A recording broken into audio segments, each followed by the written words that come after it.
Cab ಚಾಲಕನ ಮೇಲೆ ಹಲ್ಲೆಗೆ ತಾಯಿಯನ್ನೇ ತಳ್ಳಿದ್ದಾನೆ ಮಗ. ಬೆಂಗಳೂರಿನ ಗುಟ್ಟಹಳ್ಳಿ ಬಸ್ ನಿಲ್ದಾಣದಲ್ಲಿ ನಡೆದಿರೋ ಅಂತ ಘಟನೆ ಇದು. ಮತ್ತೊಂದು ರೋಡ್ ರೇಜ್ ಪ್ರಕರಣ ಈಗ ಬೆಳಕಿಗೆ ಬಂದಿದೆ. ಬೆಂಗಳೂರಿನಲ್ಲೇ ಆಗಿರೋ ಅಂತ ಘಟನೆ ಇದು. ಕ್ಯಾಬ್ ಚಾಲಕನ ಮೇಲೆ ಹಲ್ಲೆಗೆ ತಾಯಿಯನ್ನೇ ತಳ್ಳಿದ್ದಾನೆ ಮಗ. ಬೆಂಗಳೂರಿನ ಪ್ಯಾಲೇಸ್ ಗುಟ್ಟಹಳ್ಳಿ ಬಳಿ ಆಗಿರೋ ಅಂತ ಘಟನೆ ಇದು. ಮುಂದೆ ಇದ್ದಂಥ ಕಾರಿಗೆ ಹಿಂಬದಿಯಿಂದ ಬಂದಂಥ ಕ್ಯಾಬ್ ಡಿಕ್ಕಿಯಾಗಿದೆ. ಕ್ಯಾಬ್ ಚಾಲಕನಿಗೆ ಕಾರ್ನಿಂದ ಇಳಿದು ಹಲ್ಲೆ ಮಾಡಿದ್ದಾನೆ ವ್ಯಕ್ತಿ. ಪಕ್ಕದಲ್ಲೇ ಇದ್ದಂಥ ಮಹಿಳೆ ತಡೆದ್ರು, ಹೋಗಿ ಚಾಲಕನ ಮೇಲೆ ಹಲ್ಲೆಯನ್ನ ಮಾಡಿದ್ದಾನೆ. ತಡೆಯಲು ಹೋದಂಥ ತಾಯಿಯನ್ನ ಬೀಳಿಸಿ ಮಗ ದರ್ಪವನ್ನ ತೋರಿದ್ದಾನೆ.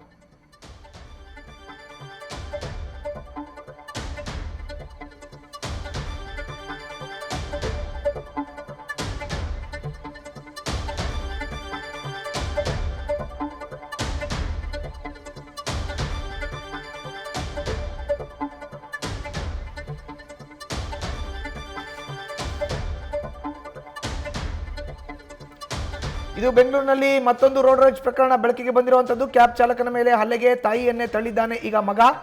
ಬೆಂಗಳೂರಿನ ಗುಟ್ಟಹಳ್ಳಿ, ಪ್ಯಾಲೇಸ್ ಗುಟ್ಟಹಳ್ಳಿ ಬಳಿ ಆಗಿರೋ ಅಂತಹ ಘಟನೆ ಇದು. ನೋಡ್ತಾ ಇದೀವಿ ನೋಡಿ, ಪ್ಯಾಲೇಸ್ ಗುಟ್ಟಹಳ್ಳಿನಲ್ಲಿ ತಾಯಿಯನ್ನೇ ಮಗ ಬೀಳ್ಸಿದ್ದಾನೆ. ಬೇಡ ಗಲಾಟೆಗೆ ಹೋಗಬೇಡ ಅಂದರೂ ಕೂಡ ಬೀಳ್ಸಿದ್ದಾನೆ. ಕ್ಯಾಬ್ ಚಾಲಕನಿಗೆ ಕಾರ್ನಿಂದ ಇಳಿದು ಹಲ್ಲೆ ಮಾಡಿದ್ದಾನೆ ವ್ಯಕ್ತಿ. ಪಕ್ಕದಲ್ಲಿ ಇದ್ದಂಥ ಮಹಿಳೆ ತಡೆದ್ರು ಕೂಡ ಹೋಗಿ ಚಾಲಕ ಹಲ್ಲೆಯನ್ನ ಮಾಡಿದ್ದಾನೆ. ತಡೆಯಲು ಹೋದಂಥ ತಾಯಿಯನ್ನ ಬೀಳಿಸಿ ಮಗ ದರ್ಪವನ್ನು ತೋರಿಸಿದ್ದಾನೆ. ನ್ಯೂಸ್ ಫಸ್ಟ್, ನಿರ್ಭೀತಿಯಿಂದ ನಿಮ್ಮ ಪರವಾಗಿ.